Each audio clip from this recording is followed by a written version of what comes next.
Welcome to Hard Talk on the BBC World Service with me, Stephen Sacker. My guest today has become one of the most talked about and controversial public intellectuals of our times.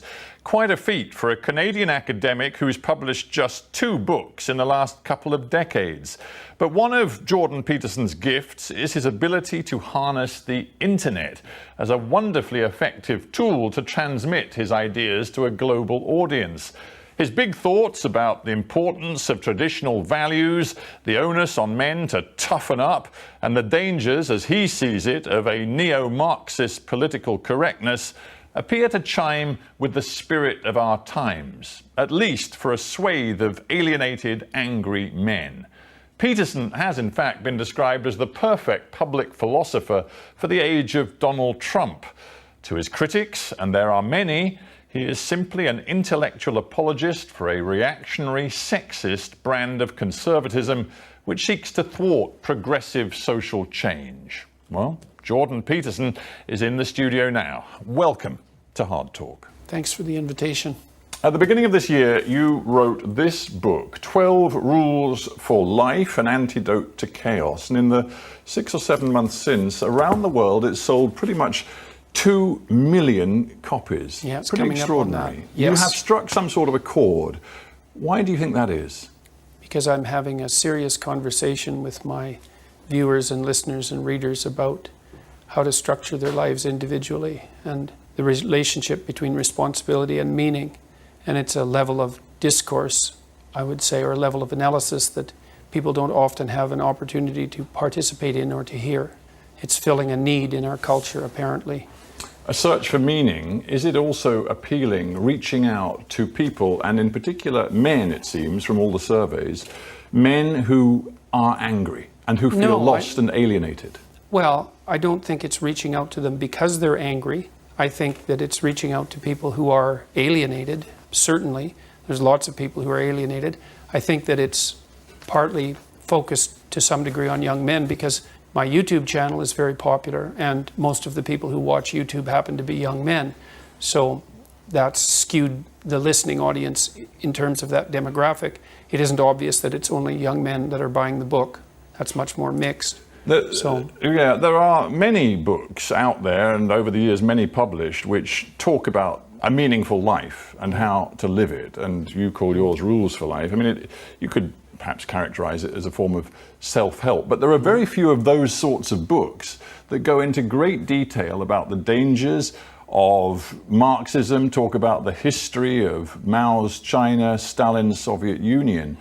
There's a real political content to your book, and I wonder why you are so preoccupied with reminding your individuals who you say are searching for meaning, reminding them so repeatedly, so often, about the dangers of totalitarian communism. Well, I'm not. I mean, there's only a section in one of the chapters that actually deals with that, although there are motifs that run through it, but it's more a matter of being concerned about collectivist ideologies in general and the danger of ideological thought as a means of guiding yourself through life.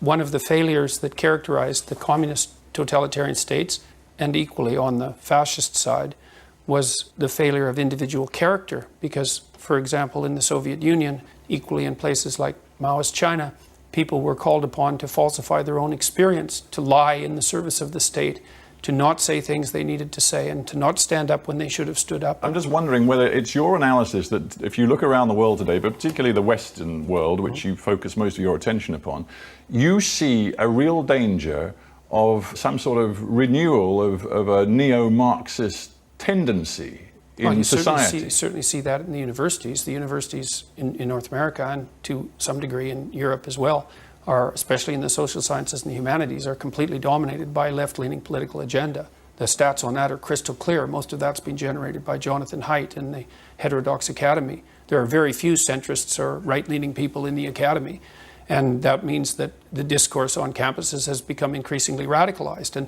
the problem I have with that isn't the fact that it's left-wing, it's the fact that it's extreme. And if the same thing was happening on the right wing, I would be equally perturbed about that. But it's not. And the problem is that we as a society don't know how to parameterize the excesses of the left. That's our problem, right? We know perfectly well that the left can go too far. that happened many times over the course of the 20th century, but we don't know when.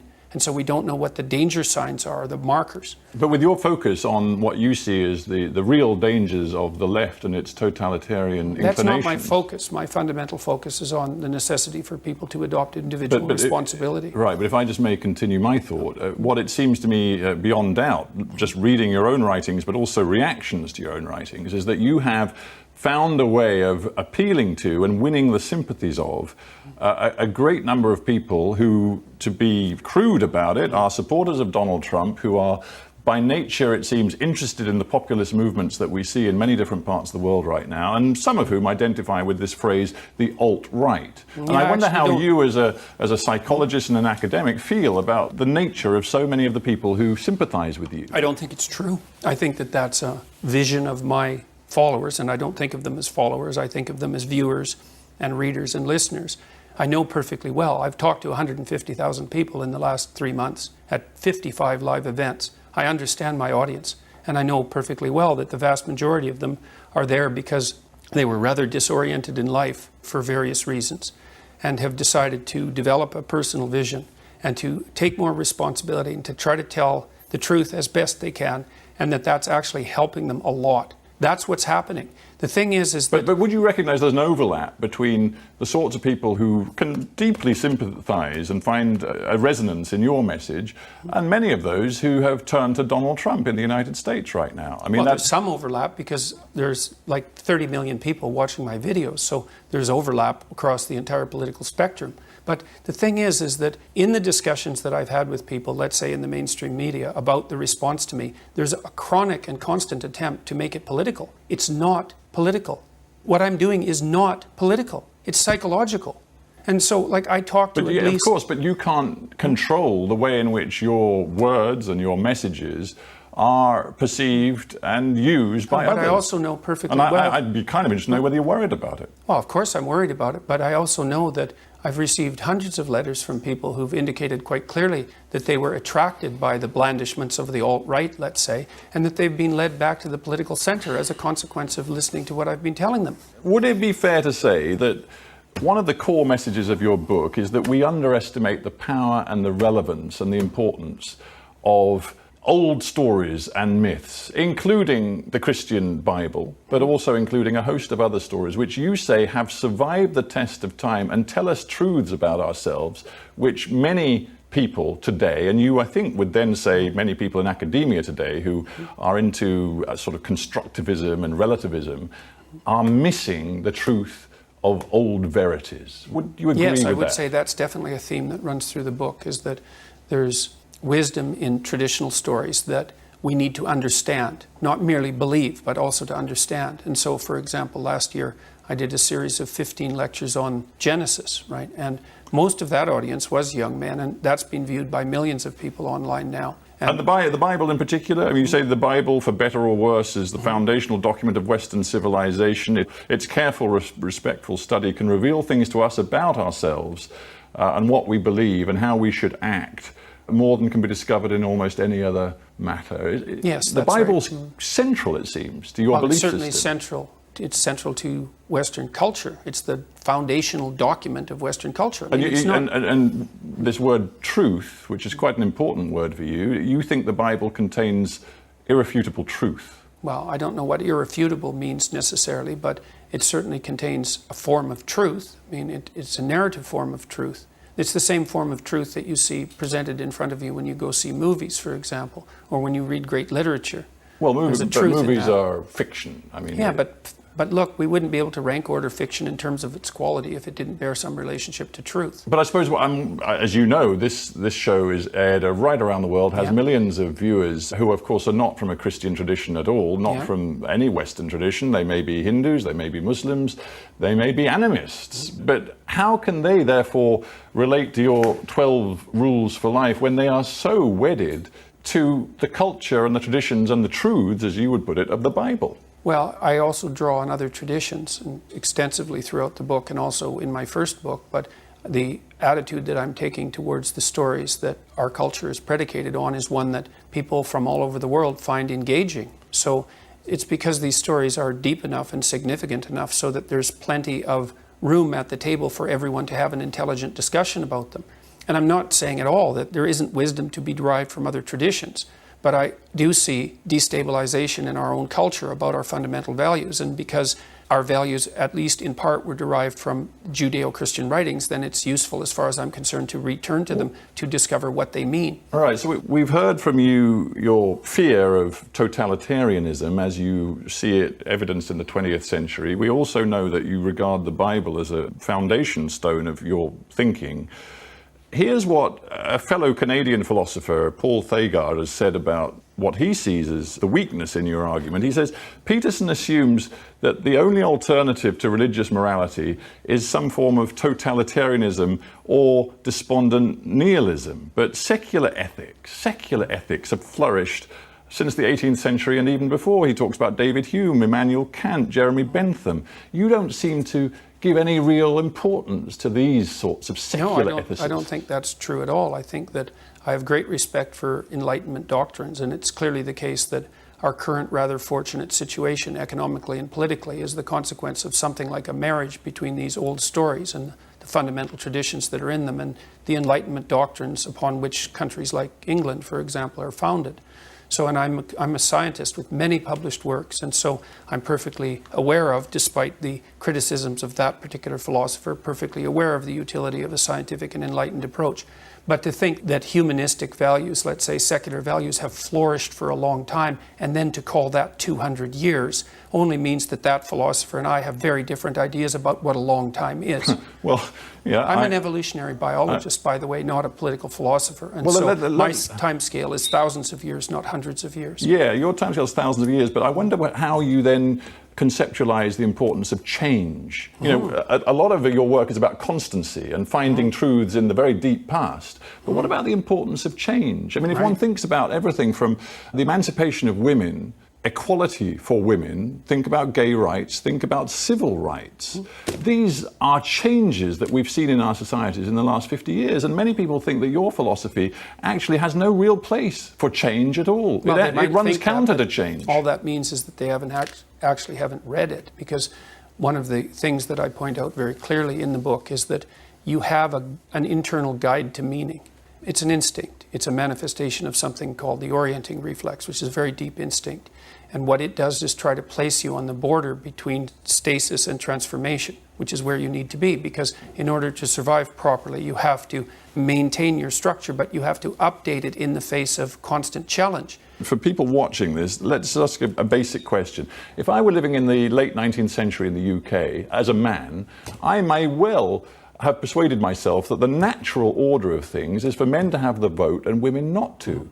If you were living at that time with your regard for tradition and long-term eternal truths, you might well side with those who oppose the emancipation of women. Well, assuming that my primary emphasis is on the maintenance of tradition, but like I said, it's not. My primary emphasis is on the ability for people to live in a context that's defined by active meaning. And so, for example, to the degree that we're engaging in a discussion here that is actually going to be meaningful to both of us and to the people who are watching it, what that will actually signify is that we've done a proper job of staying within a tradition that's sufficiently general so that we can all understand it, and sufficiently updating it at the same time. But to stick with the equality for women then, and to stick with specifics, why do you argue that society today has been overly and dangerously feminized? Well, because I see a backlash against masculinity, and a sense that there's something toxic about masculinity. What is this idea of being over? Why is society overly feminized? Well, I didn't ever say that society was overly feminized. So if we're going to discuss my views, we should use my actual words.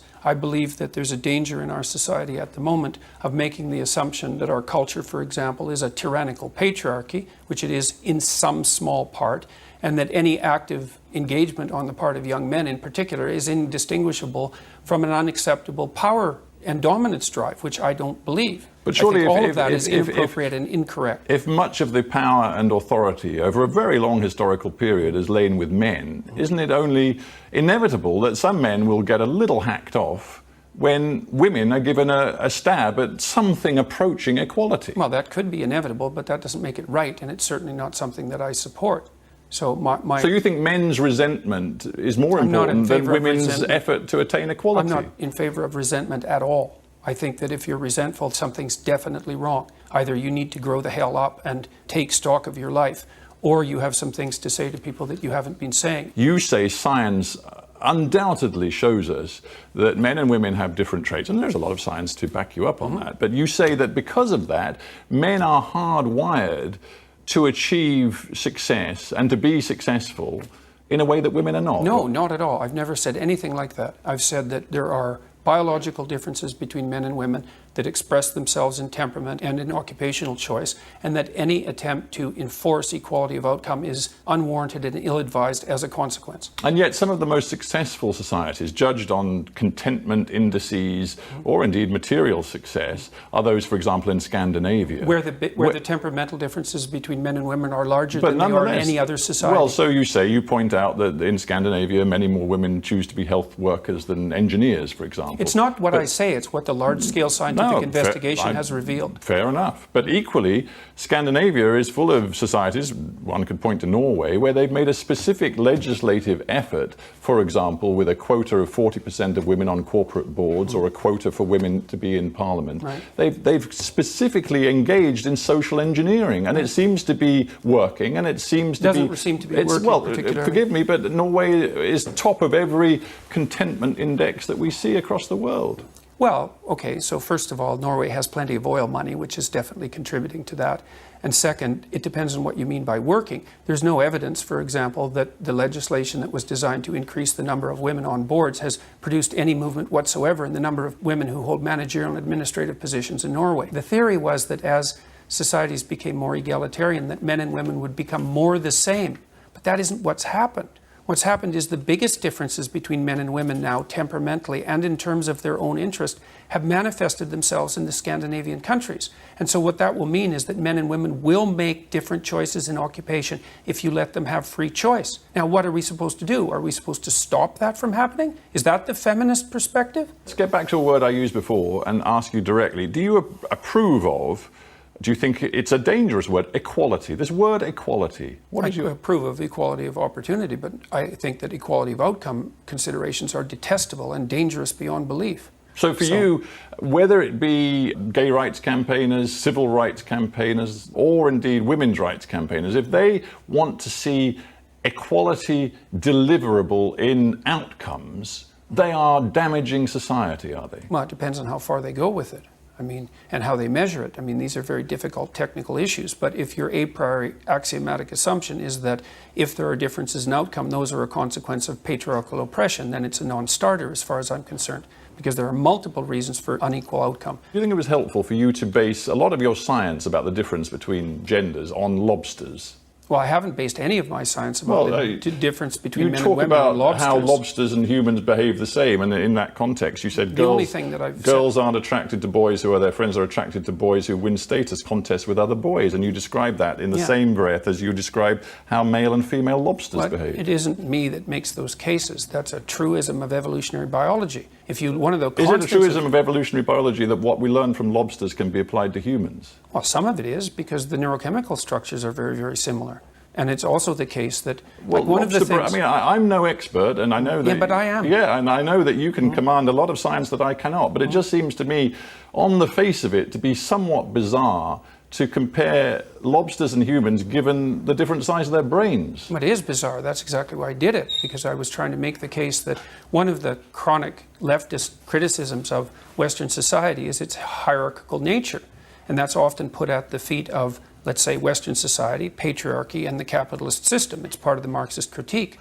But hierarchies have been around for 350 million years. And so you can't place them at the feet of the Western political system. And they've been around for so long that our neurochemical systems have evolved to match their existence. I mean, is it study of lobsters that's also one of the foundations for your belief that a mother and a father are crucially important to the raising of a child? It's certainly the case that they're crucially important if you compare them to single parents, because all of the developmental literature indicates that the outcomes for children who have two parents are much better than the outcomes for children who have one. And physical punishment for children, efficacious as far as you're concerned? Minimal necessary force is the proper principle for discipline in any sort of relationship, and you have to negotiate that with your child and with anyone else that you interact with. And that's definitely the theme that motivates Chapter 5, which is called Don't Let Your Children Do Anything That Makes You Dislike Them. So obviously discipline for children is necessary, and negotiating how that's going to be done is very difficult. It is interesting. I mean, you are an advocate, in essence, for toughening up. I mean, you say things like men have to, I don't know if you ever use the phrase, but others do, man up in a way that they consistently fail to do. I usually mention that they should stop being pathetic weasels. Pathetic weasels, yeah, right. So I guess that would fall into the toughen up category. So I suppose one odd thing about you and the way that the public debate around you has worked out is that you seem so brittle and thin-skinned about criticism. Well, I suppose you might make that case, but I don't think that my media experiences have demonstrated that. I would say quite the contrary. Well, your media experiences, your social media experiences do suggest that. One of the best-known critiques of your work from Pankaj Mishra in the New York Review of Books had you so angry. I mean, half the language that you used, I can't repeat, but you called him an arrogant, racist son of a you-know-what. Mm-hmm. You said that you would happily slap him if he was in the same room as you. That's because he referred to a friendship I had with a Native Canadian guy of several decades and said that I was romancing the noble savage, which I regarded as an indefensible statement. And if he had been on the right, you can be sure he would have been torn to shreds by the Twitter mob. What about some of the values you tell all the rest of us that we must try to pursue? I mean, humility is one of them. You say you must assume the person you're listening to may know something you don't. Yes, you should try to do that on the off chance that they can tell you something that you don't know. But you just see it an off chance because you're pretty convinced It was an ironic comment. I'm more convinced that I would rather know some things that I don't know. And I do listen to people very, very carefully, just like I'm listening to you very, very carefully. And I do that because I would rather know some things that I don't know than be completely sure that what I already know is correct. That doesn't mean I won't defend my points, but I'm very good at talking to people and listening to them. I've been doing it for thousands and thousands of hours, and I've learned plenty from people that I've disagreed with. Because your success is very striking. I just wonder, and you talk a lot about success and what leads to success. Has your success made your life more meaningful? I would say yes, but it's... In what ways? Well, it's more intense. The stakes are higher. The impact is larger. The amount of responsibility I bear for what I say has increased, and the number of people that I'm affecting has grown immensely. And so all of that's associated with a deeper sense of meaning, but it's not without its cost. I have to be very careful for all sorts of reasons. And so I'm trying to be very careful and bearing in mind that what I'm saying is going to be disproportionately impactful. But I do believe, mostly from watching my audiences, let's say, in my public tours, that the primary effect that I'm having is in helping individuals establish themselves more firmly in their personal and public lives, and that's working very well. Jordan Peterson, we have to end there, but I thank you very much for being on Hard Talk. That was an edition of Hard Talk presented by me, Stephen Sacker. For details of our complete range of podcasts and our terms of use, go to bbcworldservice.com/podcasts. Podcasts.